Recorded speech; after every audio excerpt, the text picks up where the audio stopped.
Okay, so I'm starting to tape down my reference drawing, and I'm going to make sure that my reference drawing is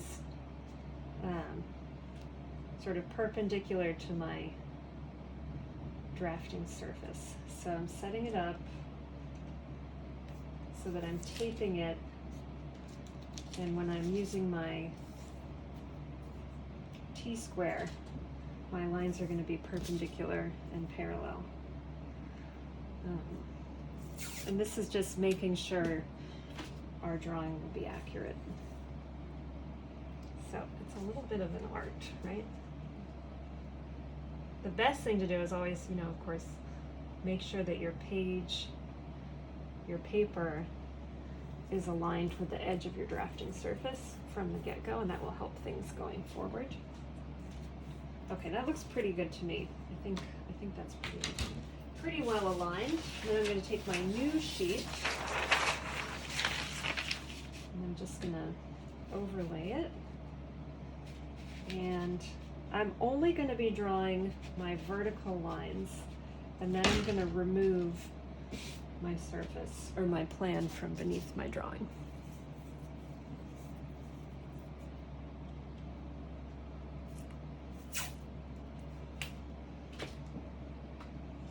So I'm really just trying to align my paper pretty precisely.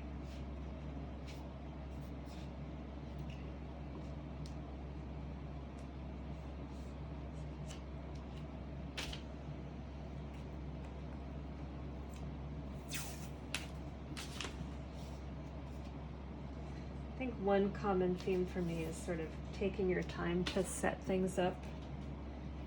And honestly, the setup takes quite a bit of time and thinking through how you're going to produce the drawing. So I would recommend allocating plenty of time to just getting everything set up and thinking through the production of everything. Okay, so there we go. So I've got my sheet done well. I've got my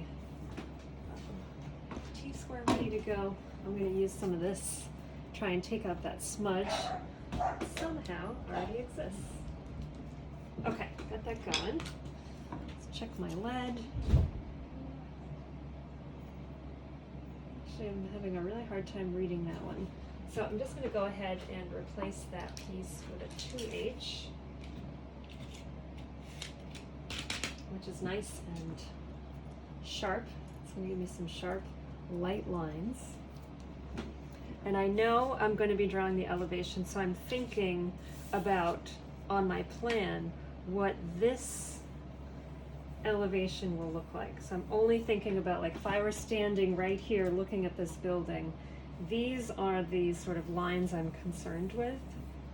So I'm going to go ahead and just start setting up my reference lines.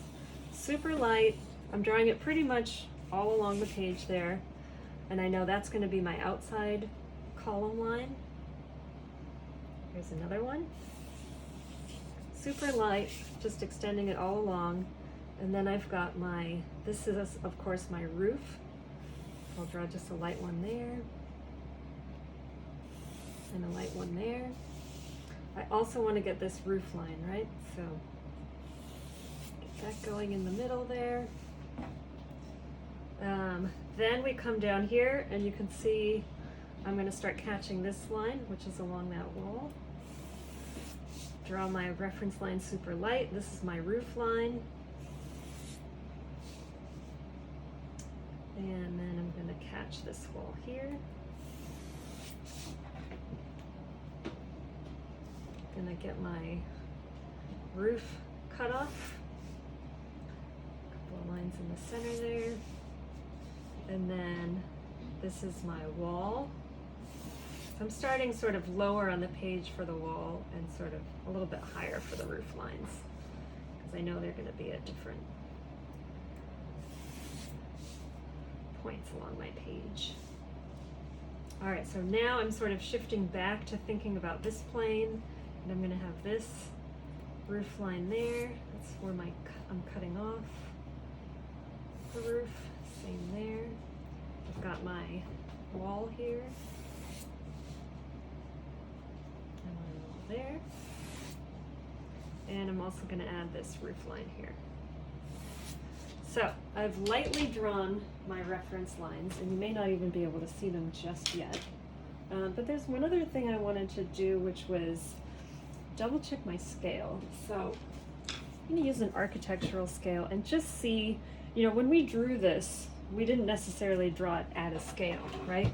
We just said we're going to draw a 12-inch by 12-inch square and then sort of add on to that.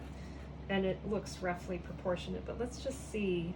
Now I know that the distance between this line and this line in real world dimensions, if I were to go with my tape measure to the bathhouse, should be 8 feet. So let me see at 1/8 scale what I've actually drawn. And you know what? We're in luck. We drew that so that it is actually 8 feet at 1/8 inch scale. Okay, so that is good news, because now we can start to draw our elevation absolutely to scale. So it should be working beautifully for us. So I no longer need the plan underneath. So I'm going to go ahead and remove that, which means I have to undo my taping. And I'm just setting my tape to the side. I think I'll probably try and reuse it. All right, so let's remove our reference plan because we have our lines, so we no longer need it. I'm going to take this, and you can always, of course, you know, like just, I'm going to sort of flip it up here so I can still see it as a reference, but I don't really need it. All right, now let's take this back down. Again, I'm going to confirm that my lines are aligned with my T-square as I tape my page back down. That looks pretty good.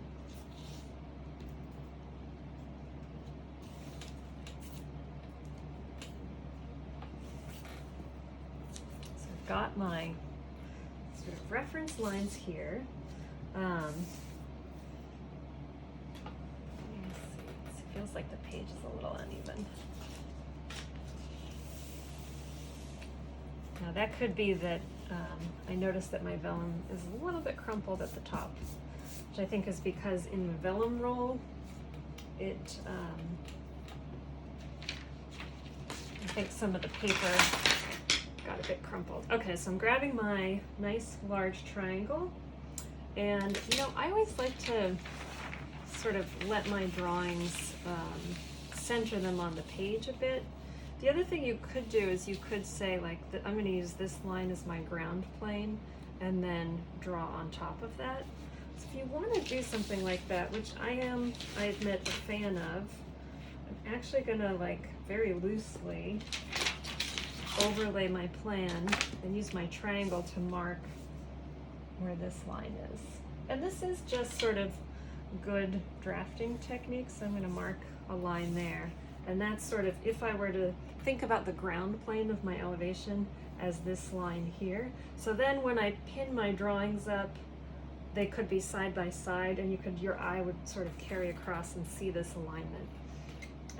The other thing you could do is also, you know, if you think about it, you may also make sure that your plan is pinned up and the elevation is directly beneath it. That's another great way to align things. Okay, so we're going to use that as our ground plane. So I'm going to mark my ground plane. Everything I'm doing is super light right now. So that's my ground plane, and I want to extend it a bit beyond the building. So I'm going to make sure, and I have to sort of go back in because my triangle is not long enough. So there we go. Now I've got a nice ground plane, and I'm going to use my scale, and I'm going to make sure I go up. Now we made notes. So our walls are 10 feet. So let's mark 10 feet. And I'm using my scale, I don't know if you can see, but I'm using a 1/8 inch scale. And so each of these marks here represents 1 foot. So for a 10-foot wall, and it's labeled here, that's 8 feet, that's 9 feet, and then this is 10 feet. So I'm gonna go ahead and mark 10 feet, 8, 9, and 10.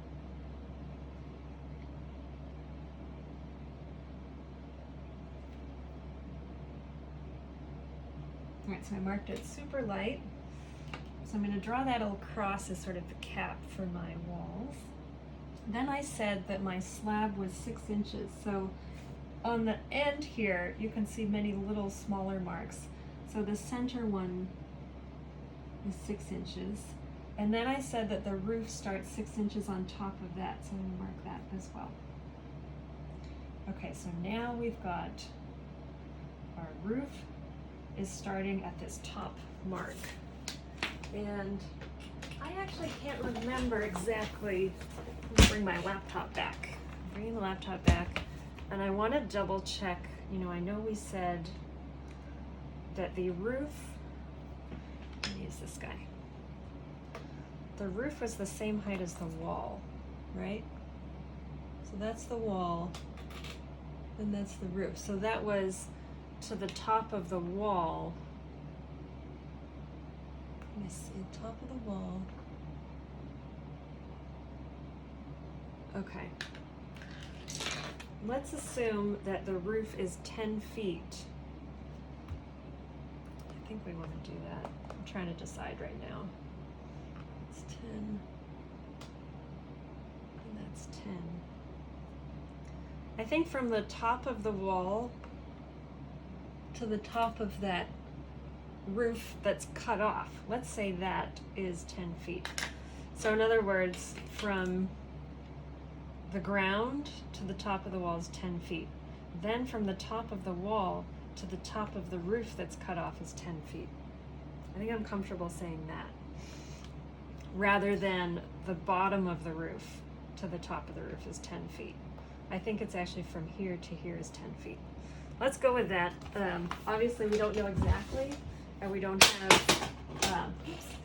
have the plans here. So I'm going to again measure 10 feet from the top of the wall to the top of the roof.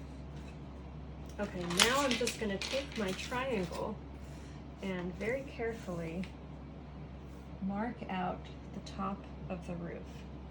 So that's here, here, and here. Okay, so I made 3 marks. Now I'm going to capture the bottom of the roof, which, if you can see, I have 3 light lines. I'm going from the center of each line, and I'm capturing the bottom of the roof. Then I can go in and draw the diagonal, and that's going to be the outline of my roof. Super light lines. A lot of this is going to be erased using your eraser guard. Oops, see, I drew that wrong. I just messed it up.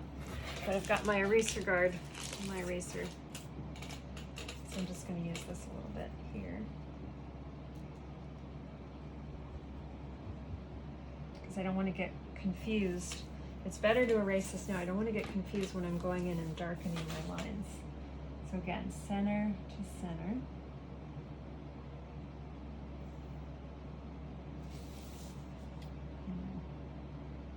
Do this one now.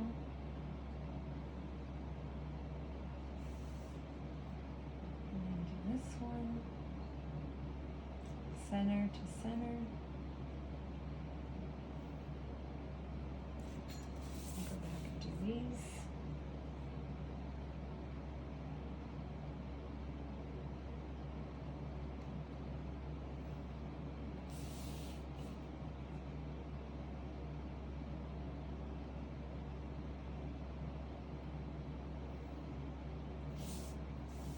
Great.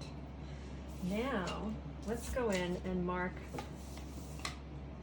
the tops of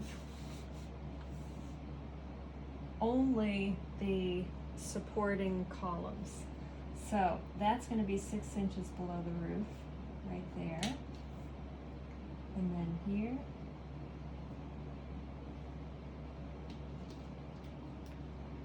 here, and finally here at the end. So that's my 6 inches below the roof mark.